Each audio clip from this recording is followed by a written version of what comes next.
કમ્પોઝરનો ઉપયોગ કરી HTML ફોર્મની રચના.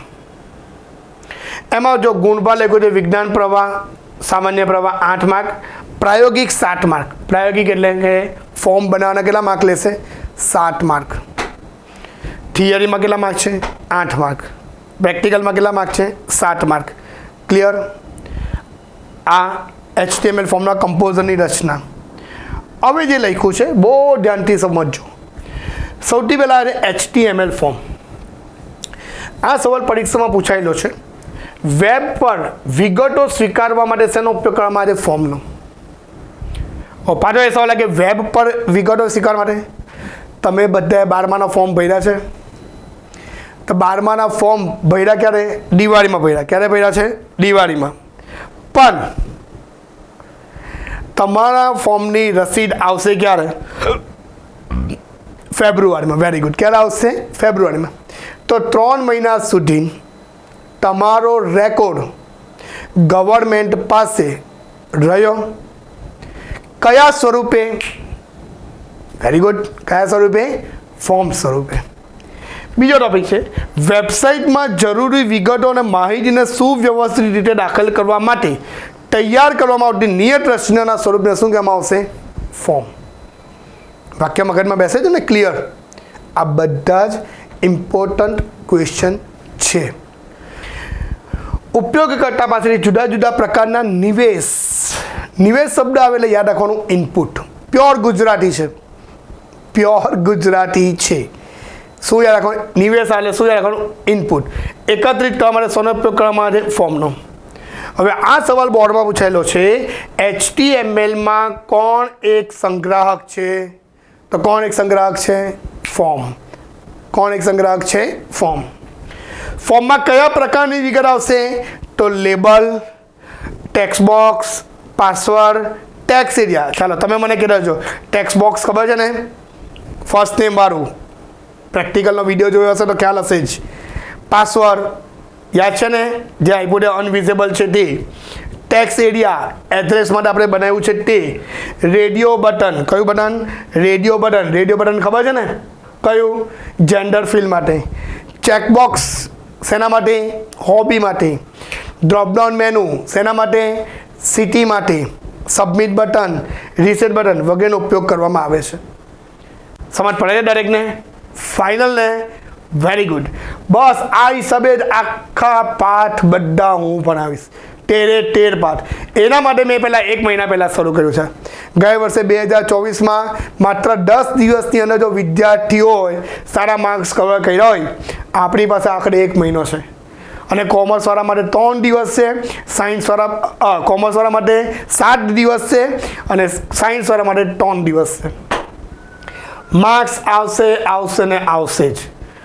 આપણે લાઈવ સેશન બી કરીશું પરીક્ષાના દિવસે સવારમાં. એ જે લાઈવ સેશન થાય એ દિવસે જે પણ હું ઇમ્પોર્ટન્ટ આપું માહિતી એ કરી જવાની. ગઈ વર્ષે એ જે મેં સવારમાં લાઈવ સેશન લીધો હતો અને એ જે સવાલ કરાવ્યા હતા એ બધા સવાલમાંથી ઓલમોસ્ટ 90 અપ ક્વેશ્ચન બોર્ડમાં પૂછાયા હતા, સાયન્સ અને કોમર્સ ભેગા થઈને. બહુ જ મસ્ત તૈયારી થઈ હતી.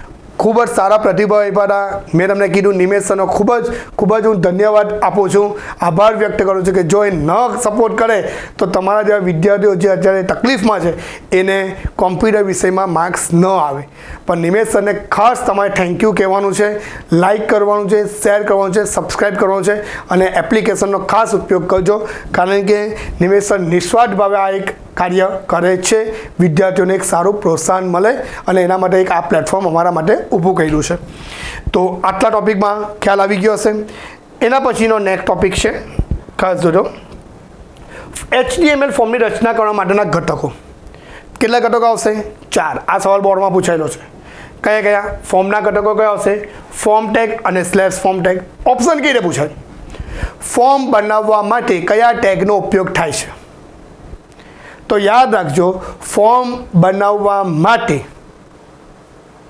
ફોર્મ અને સ્લેશ ફોર્મ ટેગનો ઉપયોગ થાય છે. કયા ટેગનો ઉપયોગ થાય છે? ફોર્મ અને slash form. Option B from અને slash from. Option C form slash from. અને ઓપ્શન ડી ફ્રોમ/ફોર્મ. ફોર્મ અને ફ્રોમની અંદર કન્ફ્યુઝ થતા નહીં. બહુ જ સિમ્પલ એન્ડ સોબર આન્સર છે ફોર્મ/ફોર્મ. એના પછી આજે નિવેશ અને ઇનપુટ ઘટક. નિવેશ અને ઇનપુટ ઘટકમાં કઈ કઈ બાબતનો સમાવેશ થશે? Text, password, radio button, checkbox button. Text આપણે મેં તમને ફર્સ્ટ થીમ વાળું સમજાવ્યું છે તે. પાસવર્ડમાં મેં તમને સમજાવ્યું કયું વાંચી ન શકાય અવાચ્ય સ્વરૂપમાં હોય છે તે. રેડિયો બટન કોઈ એક જ પર્ટિક્યુલર ઓપ્શન સિલેક્ટ કરવો હોય તો radio button. Checkbox multiple option select કરવા હોય તો કયો આવશે? ચેકબોક્સ. ટેક્સ્ટ એરિયા જો આવ્યો, આપણે ટેક્સ્ટ એરિયા પ્રોપર્ટી યુઝ કરી કમ્પોઝરમાં, પણ જો HTMLના ટેગ દ્વારા જો ટેક્સ્ટ એરિયા બનાવવું હોય તો કયો ટેગ વપરાશે? Text area tag. અને ટેક્સ્ટ એરિયા ટેગ જે વપરાય છે એ ટેગ ખાસ ધ્યાન રાખજો. ટેક્સ્ટ એરિયા ટેગમાં કઈ બે લાક્ષણિકતા વપરાશે? રોઝ અને કોલ્સ. પણ ટેક્સ્ટ એરિયા પ્રોપર્ટીઝ આવે તો યાદ રાખજો રોઝ અને કોલમ્સ. ઓકે. એના પછી આપણે સિલેક્ટ અને ઓપ્શન ઘટક. એમાં સિલેક્ટ અને ઓપ્શન ડ્રોપડાઉન મેનુ બનાવવું હોય તો કયો ટેગ વપરાશે? Select tag. ટેગ શબ્દ HTMLના ટેગ બોલું છું. જ્યારે એની અંદર વિકલ્પો લખવા હોય તો કયો ટેગ વપરાશે? Option tag. પણ આપણે ફોર્મ શેની મદદ દ્વારા બનાવ્યું છે? કમ્પોઝર દ્વારા. એટલે તમને ખ્યાલ આવી ગયો હશે. ઓકે ચાલો એના પછીનો નેક્સ્ટ ટોપિક આપણે લઈ લઈએ ફોર્મના ઘટકો. તો અહીંયા લખ્યું છે મેં તમને સમજાવ્યું ફોર્મ ટેગ બનાવવા માટે કયો ટેગ વપરાય છે? ફોર્મ અને /ફોર્મ. ફોર્મ બનાવવા માટે કયા ટેગનો ઉપયોગ થાય છે? ફોર્મ અને /ફોર્મ. ફોર્મ ઘટક કેટલી લાક્ષણિકતાનો ઉપયોગ કરે છે? બે. કઈ કઈ? એક્શન અને મેથડ. કઈ બે લાક્ષણિકતા વાપરશે? એક્શન અને મેથડ. એક્શન એટલે શું? ક્યાં સબમિટ કરવું છે તે. અને મેથડ એટલે શું? કેવી રીતે સબમિટ કરવું છે તે. મેં તમને ઉદાહરણ આપ્યું કે પ્રણાલી નામની છોકરી એણે ફોર્મ જમા કર્યું છે, બનાવ્યું છે, લખ્યું છે અને એ સફાઈ છે કે ફી બારીના કાઉન્ટર પર અથવા ફોર્મ જે જગ્યા પર સબમિટ થતું ત્યાં જમા કરાવવા જાય છે. ફી બારી પર જમા કરાવવું ડેટ મીન્સ એક્શન. પણ એ પોતે જમા નથી કરાવવા જતી, એ એના ફાધરને કહે છે અથવા એના મધરને કહે છે અથવા એના કોઈ રિલેટિવ્સને કહે છે. Date means method. એક્શન એટલે કે ક્યાં, મેથડ એટલે કે કેવી રીતે. એના પછી લખ્યું છે ફોર્મ સબમિટ કરતી વખતે ફોર્મની વિગતો કયા સ્થાને મોકલાયું ને? કયા સ્થાને આવે તો શું યાદ રાખવાનું? એક્શન. અને તે કિંમત ફાઇલનું નામ સ્વીકારે છે. ફોર્મમાં વિગતો દાખલ કર્યા બાદ જ્યારે ઉપયોગકર્તા સબમિટ બટન ઉપર ક્લિક કરે ત્યારે ફાઇલને ખોલવા માટે સવાલ બોર્ડમાં કેવી રીતે નીકળે? ફોર્મ ટેગની કઈ લાક્ષણિકતા કિંમત તરીકે ફાઇલનું નામ સ્વીકારે છે? કઈ લાક્ષણિકતા આવશે? એક્શન. Very good. અથવા એક્શન લાક્ષણિકતા કિંમત તરીકે શું સ્વીકારે છે? ફાઇલનું નામ. થોડુંક સમજવાનો પ્રયત્ન કરવાનો છે, કારણ કે આમાં શું હોય, અમુકને એમ થતું હોય કે સર આટલું બધું તમે ડીપમાં ભણાવો છો, અમને કામ શું લાગે, આખું વર્ષ તો ભણ્યા નથી, હવે 1 મહિનામાં શું ભણ્યો? પણ યાદ રાખજો દેર આય દુરસ્ત આય, પણ રિઝલ્ટ લાવવાનું છે ને લાવવાનું છે. આવશે ને આવશે જ. કેમ પૂછો? કેમ? કારણ કે ઓનલાઈનમાં કોમ્પ્યુટરના કોઈ લેક્ચર આવતા જ નથી. તમે ખાલી ગૂગલ પર સર્ચ મારજો નહીં, તમારું નામ આવી જ જશે, ધર્મેશ ચાવાલા. બરાબર? આખા ગુજરાતમાં એકલો નથી, ઘણા બધા મારા કરતાં બી ટેલેન્ટેડ શિક્ષકો છે અને હું એ લોકોને એપ્રિસિએટ કરું છું કે એ લોકોની પાસે સારું નોલેજ છે તો શેર કરો. અને એ શિક્ષકો મારા માટે બી પૂજનીય છે. કેમ? કારણ કે એ શિક્ષકો બી પોતાના વિદ્યાર્થીઓને એક સારું શિક્ષણ આપે છે. ખાલી એ લોકો બી વિદ્યાર્થીઓને એક સારું આવું પ્લેટફોર્મ પૂરું પાડે તો એ લોકોનો બી સારો વિકાસ થઈ શકે. પણ અત્યારે ગુજરાતની અંદર ઘણા બધા શિક્ષકો આવું સારું કાર્ય કરવા માટે તત્પર છે. પણ આપણે આ જે તમારી સામે હું પ્રદર્શિત થાઉં છું એ માત્ર ને માત્ર એનો ઇન્ટેન્સ એક જ છે કે વિદ્યાર્થીઓને સારામાં સારા કોમ્પ્યુટરમાં માર્ક્સ મળી શકે. કદાચ મારા વિડીયોમાં તમને સમજણ ન પડે તો તમારા સ્કૂલના કોમ્પ્યુટરના ટીચર જે પણ હોય તેનો બી કોન્ટેક્ટ તમે કરી શકો ને એમને પૂછી શકો, વિડીયો બતાવો કે સર આ ટૉપિકમાં આ સર સમજાવે છે તે કેવી રીતે આવ્યું, તો એમનો બી કોન્ટેક્ટ કરીને પૂછી શકાય છે અને સમજી શકાય છે. ખાસ કરીને કોમ્પ્યુટરની અંદર માર્ક્સ ન જાય તેના માટેનો આ મારો કન્સેપ્ટ છે જે તમે દરેક સમજી શકો છો. ફાઇલનું નામ સ્વીકારે છે. ફોર્મમાં વિગતો દાખલ કર્યા બાદ સબમિટ બટન ઉપર ક્લિક કરે ત્યારે ફાઇલને ખોલવામાં આવે છે. ઓકે, ચલો એના પછીનો ટૉપિક છે મેઇન. મેં તમને હમણાં જ કીધું ફોર્મ ટેગ કેટલી લાક્ષણિકતા સ્વીકારે છે? 2, એક્શન અને મેથડ. મેથડ લાક્ષણિકતામાં ફોર્મની વિગતો HTTPનું ફૂલ ફોર્મ મેં તમને સમજાવ્યું છે. શું આવશે? Hyper text transfer protocol. Hyper text transfer protocol. જો કદાચ તમને નહીં સમજણ પડે તો અહીંયા લખી દઉં છું હાઇપર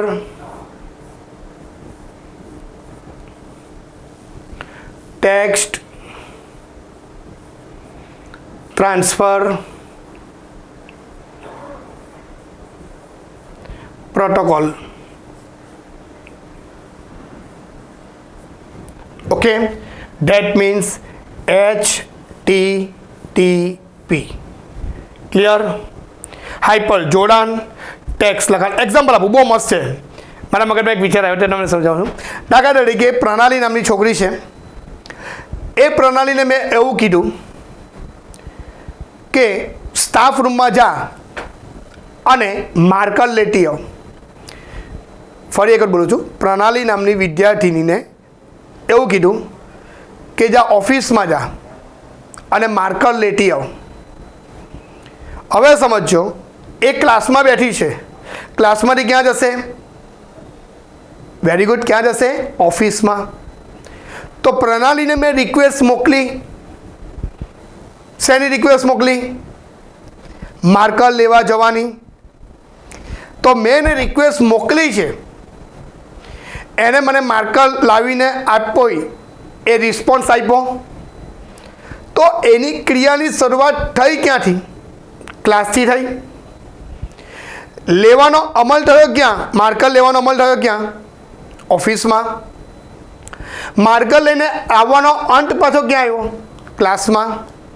તો કોઈ પણ સર્વરને, જેમ હું મારા કોમ્પ્યુટર પર બેઠો છું, મારે ગૂગલનું પેજ જોવું છે, તો ગૂગલનું પેજનું બી સંચાલન, જેમ માર્કરનું સંચાલન કોઈ એક જગ્યાથી થાય છે, તેમ ગૂગલના પેજનું બી સંચાલન કોઈ એક જગ્યાથી થતું હોય ને, તો એના સર્વરને મારે રિક્વેસ્ટ મોકલવી પડે. તો કોઈ પણ સર્વરને રિક્વેસ્ટ મોકલવા અને ત્યાંથી રિસ્પોન્સ મેળવવા જે નિયમ વપરાય, that means HTTP, hyper text transfer protocol. Okay, તો હાઇપર મેથડ લાક્ષણિકતા કેટલી કિંમત સ્વીકારે છે? 2. કઈ કઈ? ગેટ અને પોસ્ટ. ગેટ એટલે શું એ પણ મેં તમને સમજાવ્યું છે, પ્રેક્ટિકલના વિડીયો મારા જોઈ લેજો, એમાં મેં ખ્યાલ આપ્યો જ છે. પોસ્ટ એટલે શું એ બી હું તમને મેં સમજાવ્યું છે કે તમારું URL બ્લોક સ્વરૂપે હોય. ધ્યાનથી સમજજો. ફરી એકવાર બોલું છું, ગેટ અને પોસ્ટનો ડિફરન્સ. માની લો કે તમે લખ્યું છે ગૂગલમાં જઈને ધર્મેશ ચાવાલા. હવે તમે ધર્મેશ ચાવાલા લખ્યું અથવા કેમેસ્ટ્રી બાય નિમેશ સર એવું તમે લખ્યું, તો સ્વાભાવિક છે કે તમારી જે નામ આવ્યું કેમેસ્ટ્રી બાય નિમેશ સર તમે લખો છો, તો એની પાછળ વધારાના લખાણ ઉમેરાય છે. એ URLની પાછળ, URL એટલે શું? તો યાદ રાખજો, URLનું ફૂલ ફોર્મ છે, યુઆરએલનું ફૂલ ફોર્મ છે યુનિવર્સલ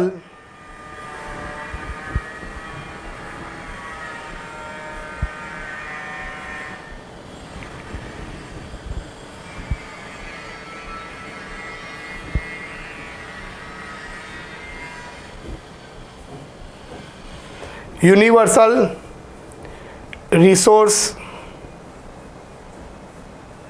લોકેટર.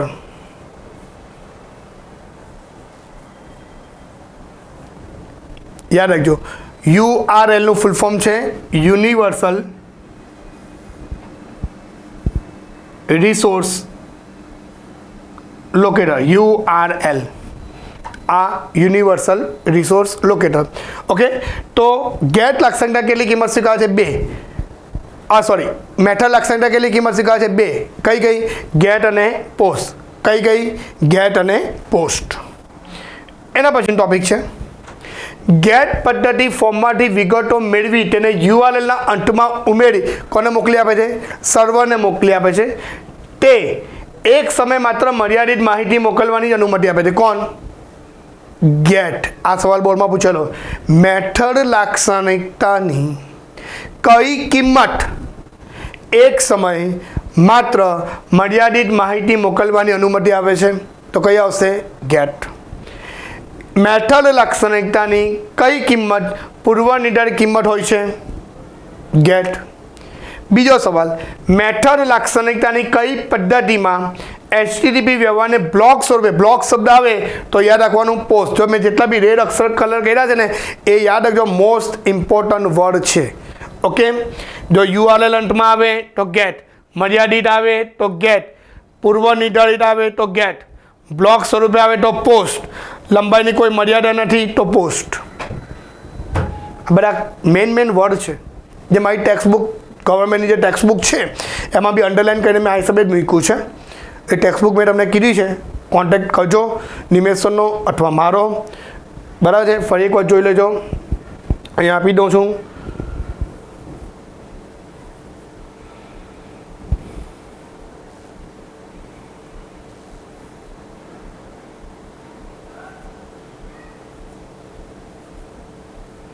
ઓકે,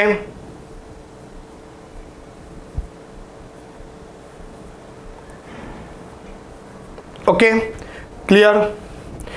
અહીંયાથી બી તમે આ હિસાબે કરી શકશો. નિમેશ સરનો ખાસ કોન્ટેક્ટ કરજો જેથી તમને ગાઈડ કરશે. એના પછી લખ્યું છે, આટલું થઈ ગયા પછી બીજો સવાલ છે, ખાસ યાદ રાખજો. વિવિધ વિકલ્પો ધરાવતા જૂથમાંથી એક જ વિકલ્પ પસંદ કરવો એટલે કયું બટન આવશે? Radio button.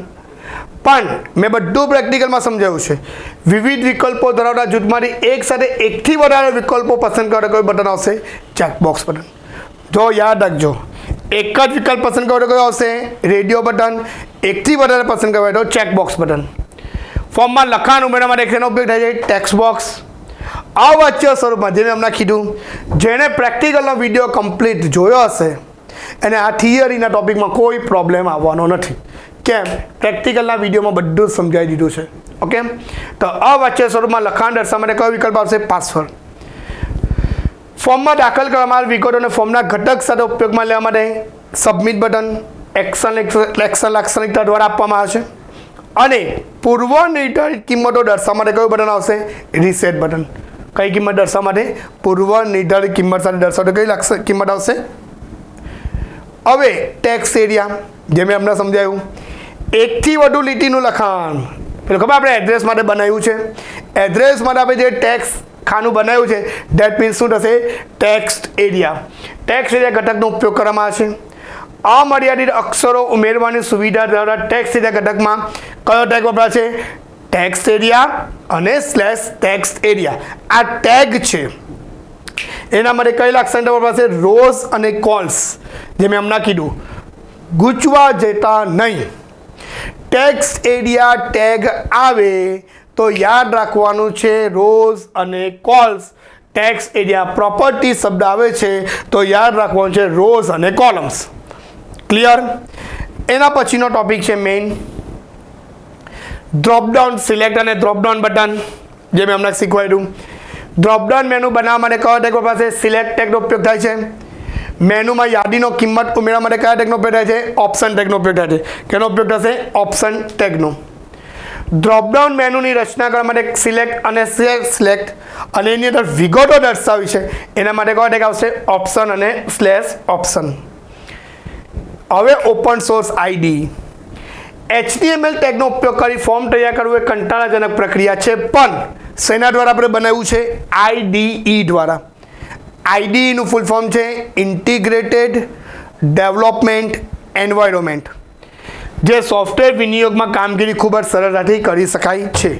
જો હજી બી સમજો, હું અમુક જે ચેપ્ટર એવા છે ઇઝી જે એક જ લેક્ચરમાં પૂરા કરવા કે 2 લેક્ચરમાં પૂરા કરવા પ્રયત્ન કરીશ, પણ જે ચેપ્ટર લેન્ધી છે એના માટે 2-3 વિડીયો હું બનાવીશ. ચેપ્ટર 2 લેન્ધી છે, જેના માટે 2-3 વિડીયો જરૂરી છે, બરાબર છે. પણ ચેપ્ટર 2 જે છે એમાં CSS છે, એના માટે એક લેક્ચર. એટલે ચેપ્ટર 2માં જરાક આપણા વિડીયોની પોર્શન વધી જશે, પણ ક્લિયર થઈ જશે, મજા આવશે. ઓકે, તે GUI ટેક્સ્ટ કોડ કે એડિટર દ્વારા કમ્પાઇલ થાય છે. ઓપન સોર્સ આઈડીનું ઉદાહરણ કહે છે, આ પૂછાયેલો સવાલ છે. નીચેનામાંથી કયું ઓપન સોર્સ આઈડી નથી? ઓપ્શન આપી દે કમ્પોઝર, એક્લિપ્સ, JBuilder, NetBeans. ચોથા ઓપ્શનમાં આપી દે માઇક્રોસોફ્ટ વર્ડ. તો શું આવશે? માઇક્રોસોફ્ટ વર્ડ નથી. એના પછી લખ્યું છે કમ્પોઝરનો ઉપયોગ કરી પરિચય. શેના પર ડાઉનલોડ કરશે? composer.net પરથી ડાઉનલોડ કરી શકાય છે. એના પછી કયા પ્રકારની વાક્યરચના ધરાવે છે? What you she is what you get. WYSIWYG એ બી ફૂલ ફોર્મમાં પૂછાયું હતું. કયા પ્રકારની સિસ્ટમ છે? વેબ ઓથરિંગ. મારા મગજમાં એક સવાલ આવેલો હતો, વેબ ઓથરિંગ સિસ્ટમમાં કઈ બાબતનો સમાવેશ થાય છે? તો વેબ પેજનો વિકાસ અને વેબ ફાઇલના વહીવટનું સંચાલન. સવાલ કેવી રીતે નીકળે સમજો. વેબ ઓથરિંગ સિસ્ટમ માટે નીચેનામાંથી કયું વિધાન સાચું છે? ઓપ્શન A સમજે. ઓપ્શન A એમાં બંને આપી દે, વેબ પેજનો વિકાસ, વેબ ફાઇલના વહીવટનું સંચાલન. ઓપ્શન B એમાં 1 અને 2 અને બીજા 2 ઓપ્શન આપી દે. ઓપ્શન C એમાં 1 અને 2 અને બીજા 2 ઓપ્શન આપી દે. અને ઓપ્શન D એમાં 1 અને 2 અને બીજા ઓપ્શન આપી દે. હવે નીચે આપી દે ઓપ્શન A માં માત્ર પહેલું વિધાન સાચું. ઓપ્શન B માં લખી દે માત્ર પહેલું ને ત્રીજું સાચું. ઓપ્શન C માં આપી દે માત્ર ત્રીજું ને ચોથું સાચું. અને ઓપ્શન D માં આપી દે માત્ર બીજું સાચું. એટલે આ હિસાબે સવાલ બોર્ડમાં નીકળે છે, કારણ કે તમે બધા આઇન્સ્ટાઈન થઈ ગયા છો. A અને B આવે એટલે જવાબ એ જ લખીને આવો, આપેલ તમામ માટે એ જ લખીને આવો, જે જરૂરી નથી. હવે એ પેટર્ન બદલાઈ ગઈ છે. A અને B વાળા ઓપ્શન અને આપેલ તમામ વાળા ઓપ્શન ઓછા પૂછાય છે. ઓકે, એના પછી લખ્યું છે કમ્પોઝર વડે સરળતાથી ઝડપથી વેબપેજની રચના કરી શકાય છે, સોર્સ કોડમાં સુધારો કરી શકાય છે. સાઇટ મેનેજર મેં તમને સમજાવ્યું છે. સાઇટ મેનેજર વડે સ્થાનિક અને દૂરસ્થિત સર્વર પર રહેલી ફાઇલો. આ સવાલ બોર્ડમાં પૂછાયેલો. ફાઇલમાં ઉપલબ્ધ કમ્પોઝરમાં ઉપલબ્ધ શેના વડે સ્થાનિક અને દૂરસ્થિત સર્વર પર રહેલી ફાઇલનો ઉપયોગ કરી શકાય છે? તો સાઇટ મેનેજર. અથવા શેનો ઉપયોગ કરીને વેબપેજ અને તેને સંલગ્ન ફાઇલોનો દૂરસ્થિત સર્વર પર અપલોડ કરી શકાય છે? તો સાઇટ મેનેજર. એના પછી આવે CSS. CSS નું ફૂલ ફોર્મ છે કેસ્કેડિંગ સ્ટાઇલ શીટ. ચેપ્ટર 2 જેમાં હું ડીપમાં સમજાવીશ. એના પછી લખ્યું છે કમ્પોઝરમાં ટૂલબાર. પહેલાં ઇન્ટરફેસ મેં સમજાવ્યું છે પ્રેક્ટિકલમાં. ટૂલબાર કેટલા આવશે? 3. Composition toolbar, format toolbar 1, format toolbar 2. Composition ટૂલબારમાં કઈ કઈ બાબતનો સમાવેશ થાય છે? પરીક્ષામાં બોર્ડમાં સવાલ પૂછાય. કમ્પોઝરમાં કયા ટૂલબારની અંદર નવી ફાઇલની રચના કરવા, ફાઇલને ખોલવા, ફાઇલનો સંગ્રહ કરવા, વેબસાઇટને પબ્લિશ કરવા માટેના વિકલ્પો આપેલા હોય છે? કયા ટૂલબારમાં? કમ્પોઝિશન ટૂલબારમાં. કમ્પોઝરના કયા ટૂલબારમાં લખાણની ગોઠવણીને કરવા, બુલેટ અને અનુક્રમ નંબર ઉમેરવા માટેના કાર્ય થાય છે? Format toolbar 1. અને કયા ટૂલબારની અંદર ગોઠવણીને લગતા કાર્યો કરવા માટે થાય છે? તો ફોર્મેટ ટૂલબાર 2. લખાણની ગોઠવણી આવશે તો ફોર્મેટ ટૂલબાર 1, ખાલી ગોઠવણી આવશે તો ફોર્મેટ ટૂલબાર 2. એના પછી લખ્યું છે સાઇટ મેનેજર.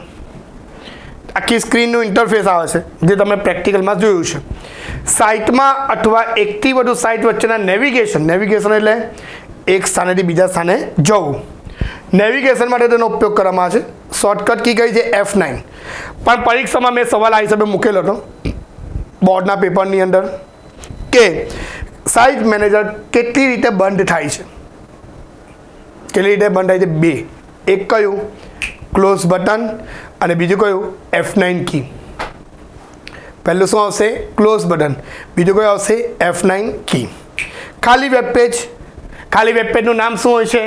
જે મેં તમને પ્રેક્ટિકલમાં સમજાવ્યું, કયું નામ હશે? અનટાઇટલ્ડ. ખાલી વેબ પેજનું નામ શું હશે?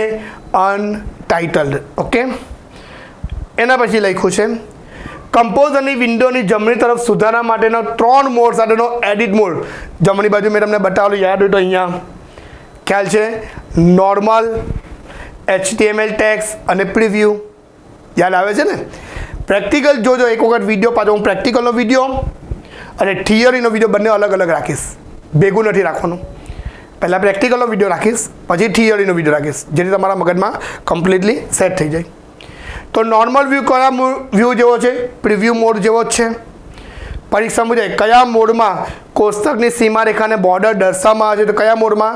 નોર્મલ વ્યૂની અંદર. સવાલ આ હિસાબે પૂછાય, કયા મોડમાં પીળા રંગની નિશાનીનો ઉપયોગ કરવામાં આવે છે? HTML ટેગ મોડમાં. કયા મોડમાં HTML થી પરિચિત ઉપયોગકર્તા માટે ઉપયોગી છે? HTML tag mode. કયા મોડમાં સ્ક્રિપ્ટનો અમલ કરવામાં આવતો નથી? પ્રિવ્યૂ મોડમાં.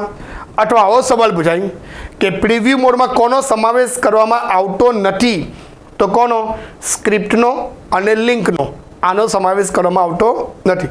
તો મોડ કેટલા થયા? 3. નોર્મલ, HTML ટેક્સ અને પ્રિવ્યૂ. ઓકે. એના પછી ટોપિક છે કમ્પોઝર પેજની ડાબી બાજુ. જે અહીંયા મેં તમને સમજાવેલું. કેટલી ટેબ આવે છે? 3. ડિઝાઇન, સ્પ્લિટ અને સોર્સ. કઈ આવશે?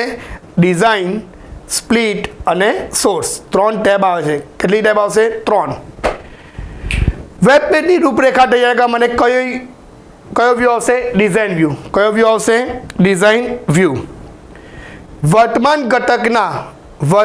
ઘટકના HTML સોર્સને કયા વ્યૂમાં જોવામાં આવશે? સ્પ્લિટ. તો યાદ રાખજો, વર્તમાન ઘટક શબ્દ આવે તો ફરજિયાત યાદ રાખવાનું છે સ્પ્લિટ. ફરી એક બોલું છું, વર્તમાન ઘટક શબ્દ આવે તો યાદ રાખવાનું છે સ્પ્લિટ. સોર્સ. તમામ વિગતો કયા વિભાગમાં દર્શાવવામાં આવશે? સોર્સ વિભાગમાં. સોર્સ કોડમાં સુધારામાં મદદરૂપ બને છે. કયો કોડ સુધારામાં મદદરૂપ થાય છે? Source code. ખ્યાલ આવ્યો? આ 3 ટેબ છે. કઈ? ડિઝાઇન, સ્પ્લિટ અને સોર્સ. મેં તમને કીધું કે મારી યુટ્યુબના ચેનલના વિડીયો જોશો, આ ગેરંટી આપીને કહું છું 90 ઓફ માર્ક્સ 100% આવશે જ. કોરા કાગળ પર લખી દઉં. આજે ફર્સ્ટ ડેટ છે, વર્ષની પહેલી 11th બી છે. બહુ શુભ દિવસ આપણે શરૂઆત કરી છે, એટલે મને પૂરેપૂરો વિશ્વાસ છે કે તમારા કોમ્પ્યુટરમાં માર્ક્સ સારા આવશે જ. બધા જ ખાસ પ્રયત્ન કરજો, લાઈક, શેર, સબસ્ક્રાઈબ આ ખાસ કરજો. કારણ કે મોટા વિદ્યાર્થીઓ, ગુજરાતના કોઈ 12મા ધોરણનો વિદ્યાર્થી બાકી રહેવો નહીં જોઈએ. ગમે તેવો વિદ્યાર્થી હોય ને, હાવ ડાઉન વિદ્યાર્થી હશે ને હાવ અપ વિદ્યાર્થી હશે ને, તો ડાઉન વિદ્યાર્થી પાસ થવા માટે એને મદદરૂપ થશે, અને અપ લેવલનો વિદ્યાર્થી હશે તેને 100 આઉટ ઓફ 100 માર્ક્સ લાવવા માટે પ્રયત્ન થશે. આટલા ટોપિકમાં આઈ થિંક બધાને સમજ પડી ગઈ હશે. થોડોક જ ટોપિક બાકી છે, સમજી લઈએ. કમ્પોઝરના વિન્ડોના નીચેના ભાગમાં કયો બાર જોવા મળશે? Status bar. જેમાં પેજનું માળખું આપણે જોઈ શકીએ છીએ. વેબસાઇટ તૈયાર કરતી વખતે હોમ પેજ કે વેબસાઇટનું યુઆરએલનું ફૂલ ફોર્મ મેં તમને સમજાવ્યું છે. ઇવન મેં મારો કોન્ટેક્ટ નંબર બી આપ્યો છે. ખાસ પ્રયત્ન કરજો, જોજો, સમજવા પ્રયત્ન કરજો. index.html સાથે સંગ્રહ કરવામાં આવશે. તેના સાથે index.html સાથે સંગ્રહ કરવામાં આવશે. PDF ખાસ લેવા પ્રયત્ન કરજો. મારી જે થિયરીની PDF છે એ થિયરીની PDF ખાસ લેવા પ્રયત્ન કરજો. એમાં બી કોન્ટેક્ટ નંબર આપ્યો છે, પર્સનલી કોન્ટેક્ટ કરજો. નહીં સમજ પડે તો પૂછજો. ચોપડીની PDF બી જોઈએ તો હું તમને શેર કરીશ. 2 જ વસ્તુ યાદ રાખવાની છે, એક ચોપડીની અંડરલાઇન અને થિયરીની PDF જે મારા MCQ વાળી છે તે. આટલું ખાસ યુઝ કરજો. 100માંથી 100 માર્ક્સ આવવા પ્રયત્ન કરવા કર્યો છે. આવશે ને આવશે ને આવશે. બાય ડિફોલ્ટ એક્સટેન્શન કયો છે? .htm અથવા .html. એના પછી આ સ્ક્રીન છે, જે મેં તમને આખી સ્ક્રીન સમજાવી છે. એના પછી આ ખાસ યાદ રાખજો, ટૂલબાર સ્ટેટસ બાર સંતાડવા માટે વ્યૂ સો હાઇડ વિકલ્પ આવશે. હાલમાં ખોલેલી ફાઇલને ખોલવા માટે ફાઇલ રિસેન્ટ પેજીસ સાથે આ સવાલ બોર્ડમાં પૂછાયો હતો. ફોર્મની રચના કરવા માટે ઇન્સર્ટ ફોર્મ ડિફાઇન ફોર્મ અથવા ટૂલબાર. લેબલ ઉમેરવા માટે insert form define label. Text field ઉમેરવા માટે insert form field text. Radio button ઉમેરવા માટે insert form field radio button. Checkbox, text area, dropdown, background રંગ આપવા માટે પ્રેક્ટિકલ જોયું હશે તમને વધારે ખ્યાલ આવશે. એના પછી છેલ્લું થેન્ક યુ. કેમ કે આ જે PDF કે PPT મેં તમને બતાવી છે એનો મેક્સ ટુ મેક્સ પ્રયત્ન કરજો. 2-3 વખત વિડીયો જોજો. આજે આ પહેલો પાઠ મેં પૂર્ણ કર્યો છે. સૌથી પહેલાં એક પોર્શનમાં મેં પ્રેક્ટિકલ મૂક્યું છે. બીજા પોર્શનમાં આખો થિયરીનો પાઠ આવરી લીધો છે. જે વિદ્યાર્થીઓ પ્રેક્ટિકલ કમ્પ્લીટલી જોશે એ વિદ્યાર્થીઓ માટે થિયરીનો પાઠ એકદમ ઇઝી લાગશે. તો ખાસ મારી નમ્ર વિનંતી છે 2 હાથ જોડીને કે તમે આ વિડીયો પહેલા પાઠનો વિડીયો મેક્સ ટુ મેક્સ બધાને શેર કરવા પ્રયત્ન કરજો. ચેનલને લાઈક કરજો, સબસ્ક્રાઈબ કરજો. પાછા આવતા સેશનમાં આપણે ચેપ્ટર 2નું પ્રેક્ટિકલ પહેલાં સમજીશું અને પછી થિયરી સમજવા પ્રયત્ન કરીશું. એ હિસાબે ચેપ્ટર 3નું પ્રેક્ટિકલ સમજવા પ્રયત્ન કરીશું, થિયરી સમજવા પ્રયત્ન કરીશું. હું આ વખતે ચેપ્ટર વાઇઝ બધા જ વિડીયો મૂકીશ. Chapter 1 practical, chapter 1 theory, chapter 1 chapter 2 practical, chapter 2 theory, part 1 part 2 એ હિસાબે બનાવીને મૂકીશ જેથી તમારા મગજમાં કમ્પ્લીટલી બેસી જશે. વન સેકન્ડ નિમેશ સર આપણી સાથે જ વચમાં છે એટલે નિમેશ સરને બી ખાસ જે આ પ્લેટફોર્મ આપણને પૂરું પાડ્યું છે ને તમારા જેવા વિદ્યાર્થીઓ માટે આ પ્લેટફોર્મ મળી રહે છે અને નિસ્વાર્થ ભાવે સર સેવા કરે છે તો તમે બધા એમને સંપૂર્ણ સાથ સહકાર આપવા પ્રયત્ન કરજો. તો વિદ્યાર્થી મિત્રો આજનો આ વિડીયો તમને કેવો લાગ્યો એ તમારે કોમેન્ટ કરીને ચોક્કસ જણાવવાનું છે અને મેક્સિમમ વિદ્યાર્થીઓ સુધી આ વિડીયોની લિંકને જરૂર શેર કરવાની છે. વિદ્યાર્થી મિત્રો chemistry by Nimesh sir platform પર દરેક બેચ ઓનલાઈન અને ઓફલાઈન અવેલેબલ છે જ્યાં કેમિસ્ટ્રી, ફિઝિક્સ, મેથ્સ, બાયોલોજી દરેક વિષયની સંપૂર્ણ તૈયારી થાય છે. જેવી રીતે NEET dropper batch, NEET regular batch, board plus GUJCET batch, special GUJCET batch, NEET crash batch, July repeater batch દરેક કોર્સ આપણા પ્લેટફોર્મ પર અવેલેબલ છે. અને આ કોર્સની અંદર જોડાવા માટે અથવા વધારે ઇન્ફોર્મેશન માટે તમે કોન્ટેક્ટ કરી શકો છો. તમને આપેલા કોન્ટેક્ટ નંબર 8866605548 ઉપર. તો વિદ્યાર્થી મિત્રો આ વિડીયો કેવો લાગ્યો છે જરૂર કોમેન્ટ કરી દેજો. વિડીયોને લાઈક કરી શેર કરી દેજો અને ચેનલને સબસ્ક્રાઇબ કરી બેલ આઇકન બટન પર ઓલ નોટિફિકેશન ઓન કરી દેજો જેથી દરેક સેશનની નોટિફિકેશન સમયસર તમારા સુધી પહોંચતી રહે. તો મળીએ એક નવા વિડીયો સાથે. ત્યાં સુધી બાય બાય, આવજો.